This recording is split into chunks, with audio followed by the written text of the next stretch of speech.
Rússia volta a atacar a capital da Ucrânia no maior ataque aéreo desde o início da guerra. E você vai ver também. Bombardeios mataram civis na capital Kiev e outras cidades por vingança devido à explosão de uma ponte que liga a Rússia à Crimeia. Depois que um avião de pequeno porte interditou a pista do aeroporto de Congonhas, centenas de passageiros ainda esperam para embarcar.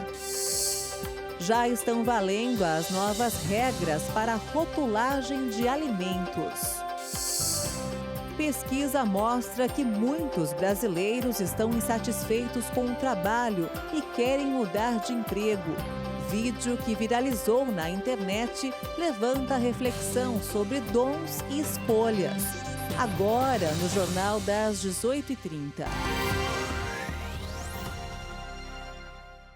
Olá, boa noite. São 18h31 pelo horário de Brasília e você acompanha agora as principais notícias do Brasil e do mundo desta segunda-feira, dia 10 de outubro.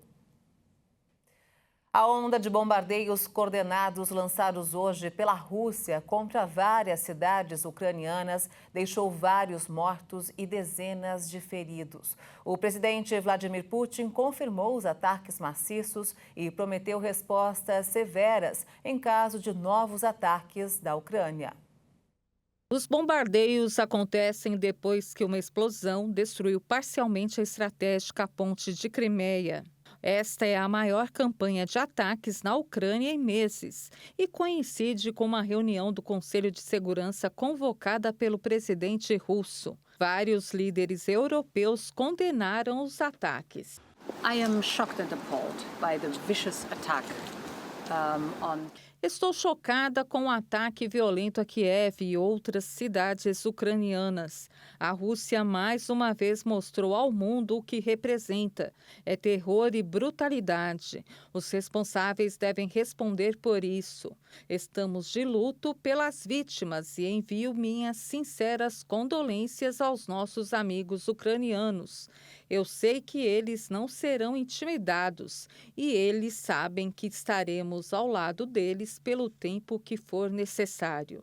O exército ucraniano informou que as forças russas dispararam 75 mísseis contra as cidades de todo o país, em uma série de ataques que incluíram o uso de drones iranianos, lançado de Belarus. O último bombardeio contra a capital ucraniana remonta ao final de junho. E a União Europeia prorrogou pelo menos até março de 2024 a proteção temporária concedida aos refugiados ucranianos devido à guerra iniciada pela Rússia. O anúncio foi feito hoje.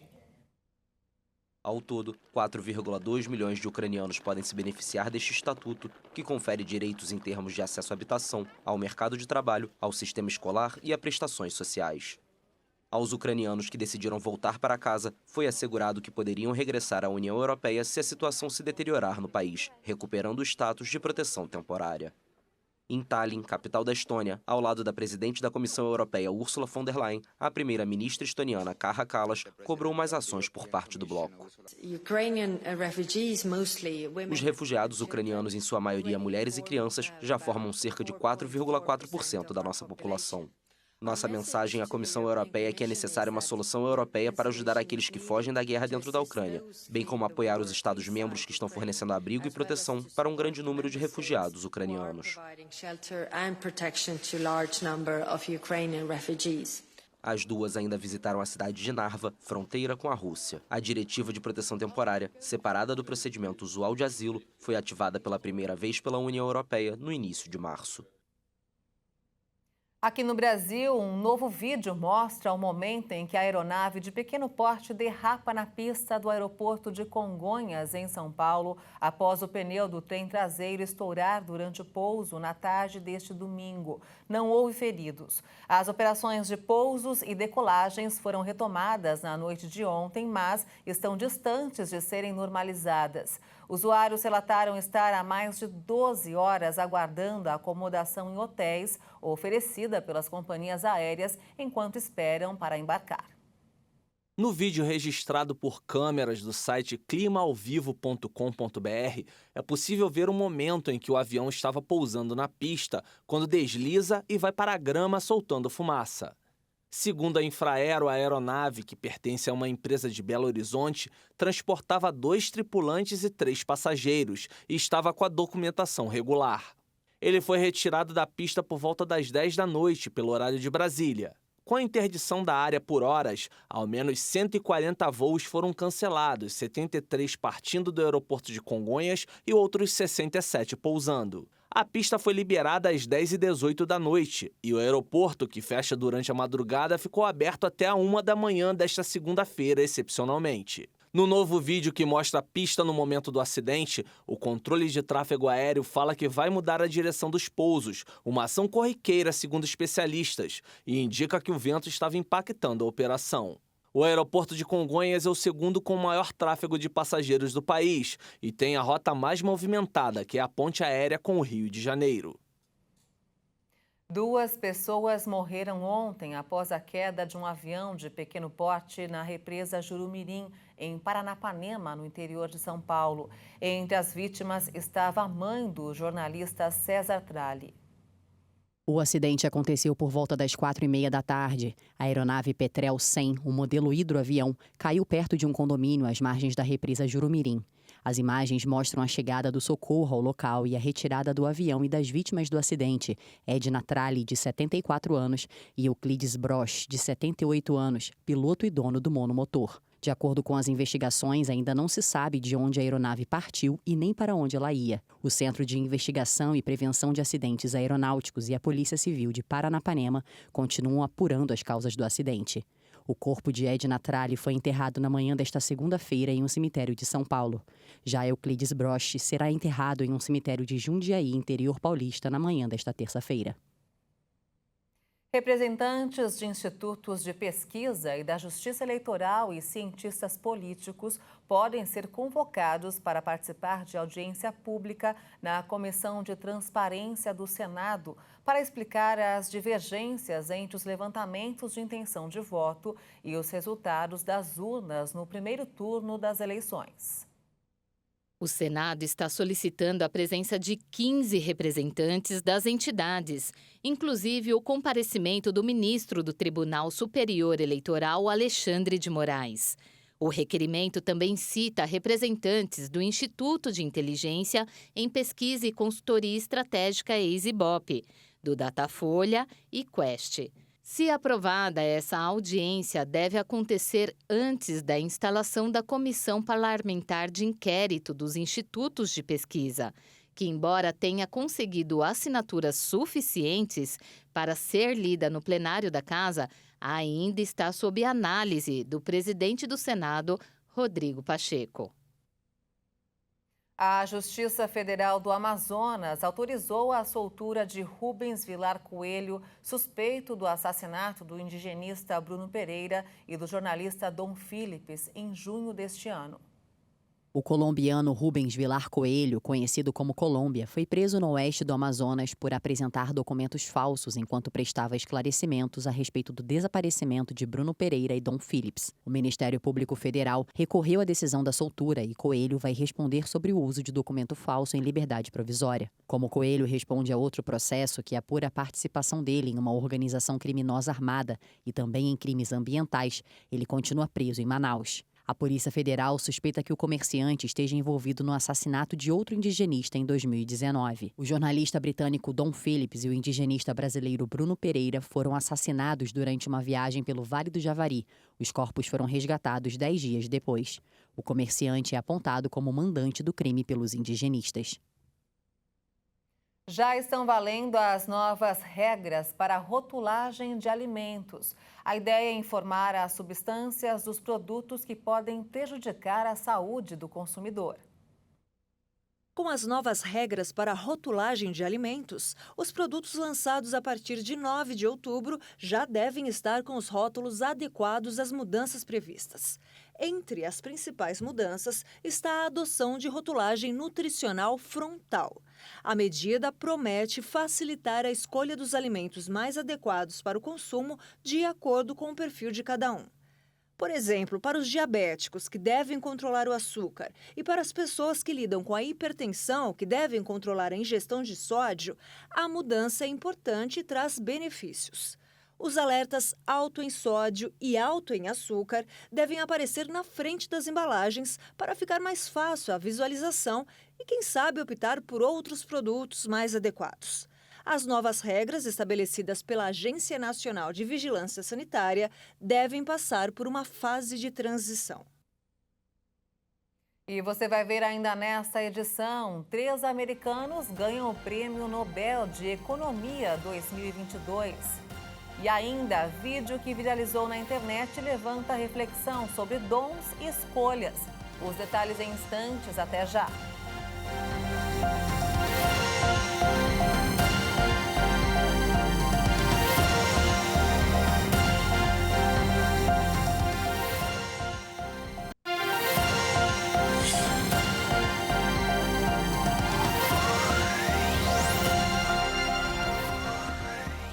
Estamos de volta, são 18 horas e 44 minutos pelo horário de Brasília e vamos agora direto ao Rio de Janeiro com informações desta segunda-feira com o repórter Anderson Nascimento. Boa noite, Anderson.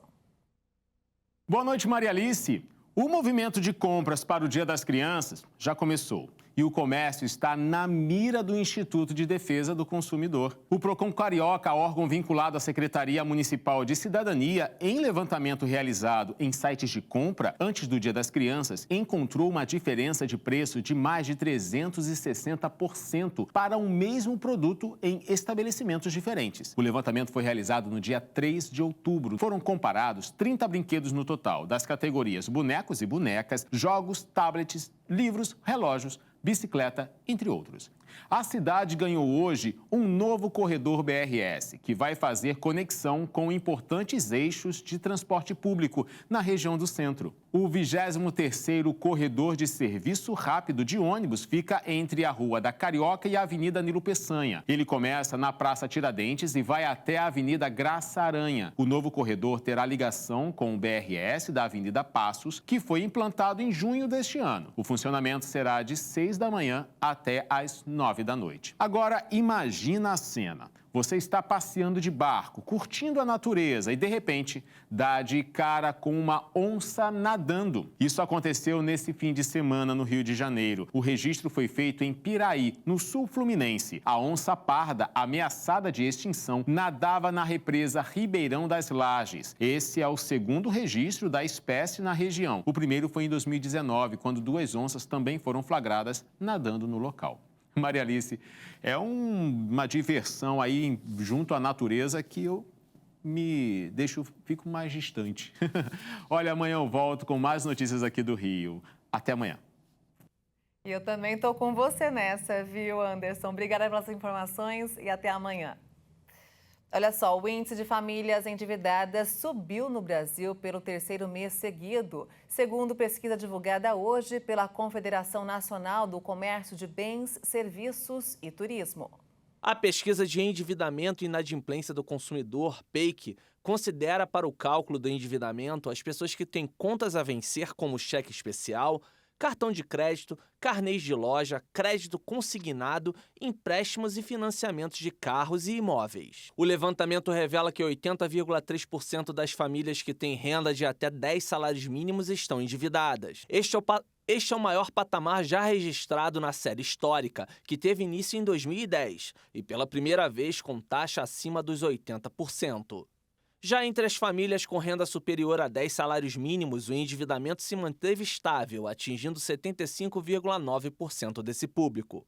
Segundo a Confederação Nacional do Comércio de Bens, Serviços e Turismo, o cartão de crédito figura como o principal vilão no endividamento, representando mais de 85,6% das contas registradas. Em seguida, aparecem os carnês, que correspondem a 19,4%. A pesquisa da CNC apontou ainda outro recorde negativo para o mês de setembro. 30% dos brasileiros estão inadimplentes, ou seja, com contas atrasadas. Foi a terceira alta seguida do índice, com 0,4 ponto percentual em relação a agosto. E vamos agora ao mercado financeiro. O dólar fechou em queda nesta segunda-feira, de olho na campanha eleitoral para o segundo turno. A moeda norte-americana caiu 0,44% e encerrou o dia cotada a R$ 5,19 na venda.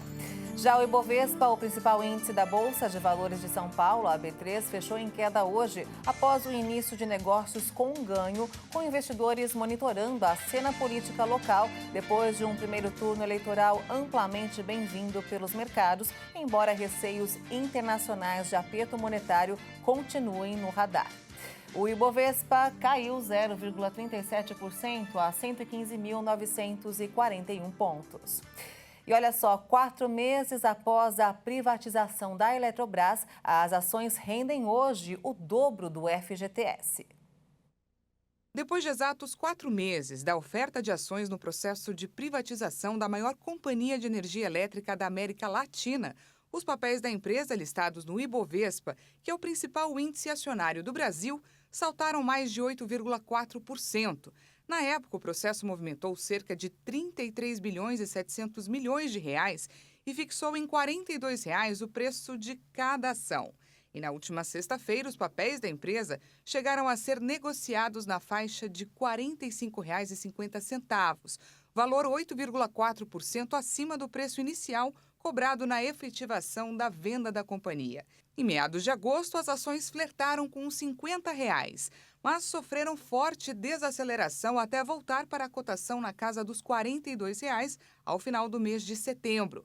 Para quem destinou o uso dos recursos do FGTS, do Fundo de Garantia do Tempo de Serviço, para este fim, o ganho no período de 4 meses já supera o dobro da rentabilidade anual de 3% das contas do fundo. Cabe ressaltar, no entanto, que o valor ainda pode oscilar negativamente nos próximos meses e que o período mínimo de manutenção da aplicação do dinheiro do FGTS é de 1 ano, sem a possibilidade de ser devolvido para as contas até junho de 2023. A busca pelo uso do fundo para comprar os papéis da companhia contou com a adesão de 350 mil trabalhadores. Com a alta procura, o teto definido para o uso dos recursos de R$ 6 bilhões foi superado em 50%, o que fez com que apenas 66,8% do valor indicado para aplicação fosse efetivamente direcionado para a compra das ações. A privatização da companhia representa uma das maiores ofertas deste tipo em todo o mundo em 2022. Na Bolsa Nacional, a operação é a principal desde a capitalização da Petrobras em 2012, que movimentou 100 bilhões de reais. Ben Bernanke, Douglas Diamond e Philip Dybvig ganharam hoje o Prêmio Nobel de Economia. Os 3 americanos foram escolhidos por suas contribuições para explicar o papel dos bancos na economia e em crises financeiras. Os 3 vão dividir a premiação de 10 milhões de coroas suecas, cerca de 470 milhões de reais. Bernanke, de 68 anos, foi presidente do Federal Reserve de 2006 a 2014. Ele ganhou notoriedade por sua análise da pior crise econômica da história moderna, a Grande Depressão da década de 1930. Diamond é professor da Universidade de Chicago e Dybvig é acadêmico da Washington University em St. Louis. Ao contrário dos outros prêmios Nobel, o de Economia não foi idealizado pelo cientista Alfred Nobel quando estabeleceu as honrarias. O Nobel de Economia foi criado posteriormente pelo Banco Central da Suécia, razão pela qual às vezes é conhecido como falso Nobel. Mas, como os outros prêmios, os ganhadores recebem uma medalha e 10 milhões de coroas suecas. Uma pesquisa mostra que são muitos os brasileiros insatisfeitos com o trabalho e por isso querem mudar de emprego.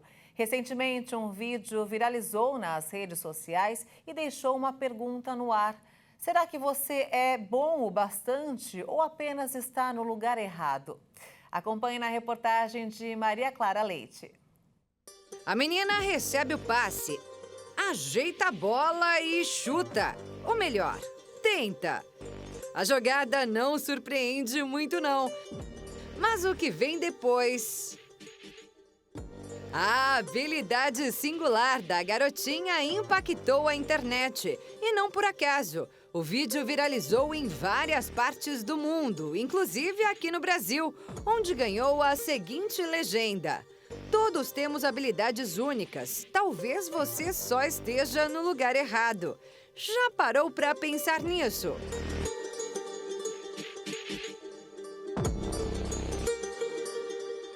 O psicanalista Júnior Silva confirma que são muitos os pacientes que questionam se seus dons e escolhas estão mesmo caminhando juntos. Às vezes eles até reconhecem os dons que têm, mas a cobrança que tem às vezes da sociedade, que você precisa ganhar muito dinheiro, que você precisa isso, aquilo, atrapalha muitas vezes de eles vivenciar o dom que eles têm. É por isso que, desde muito cedo, é importante avaliar as aptidões das crianças para encaminhá-las às escolhas mais certeiras. E na hora de definir a profissão, vale a pena buscar também por uma orientação vocacional. Mercado de trabalho, interesses, objetivos, habilidades. Muitos podem até pensar que não é possível conhecer a si mesmo em um teste como este. Mas depois de passar por outra experiência profissional, tem muita gente que acaba dando valor à avaliação para mudar de carreira e então focar naquilo que tem mesmo a aptidão para, enfim, poder trabalhar com amor e prazer. Uma pesquisa realizada este ano com 33 mil trabalhadores de 17 países mostra que aqui no Brasil, 4 em cada 5 pessoas consideram mudar de emprego. Eu fui de carreiras de muitos artistas, eu fui de carreiras de muitos empresários, de CEOs. E você sabe que muitos deles chegam para mim e falam: Júnior, eu quero trocar de carreira, eu não estou feliz. Porque as escolhas que eles fizeram foi muito baseado na cobrança da sociedade, não realmente aquilo que eles amavam fazer. Para quem não tem o mundo todo enxergando e elogiando suas habilidades, como é o caso da garotinha do vídeo, fica a dica do especialista. Se tem dúvidas, busque uma orientação vocacional e valorize seus dons. Lembrando que quando a gente segue o dom que temos, ganhar dinheiro, sucesso, ele é totalmente consequência. A primeira coisa que a gente tem que pegar: qual que é o seu dom? Qual é a coisa que realmente move você, que gera amor? E aí, quando elas conseguem seguir isso e apagam um pouco essa cobrança que tem da sociedade, que o dinheiro tem que vir em primeiro lugar, aí elas começam a entender que vale a pena seguir o seu dom, porque o resto vai ser tudo consequência. E o Jornal 10, 18h30 termina aqui. Você acompanha outras informações durante a nossa programação. Obrigada pela sua companhia, uma ótima noite para você e até amanhã.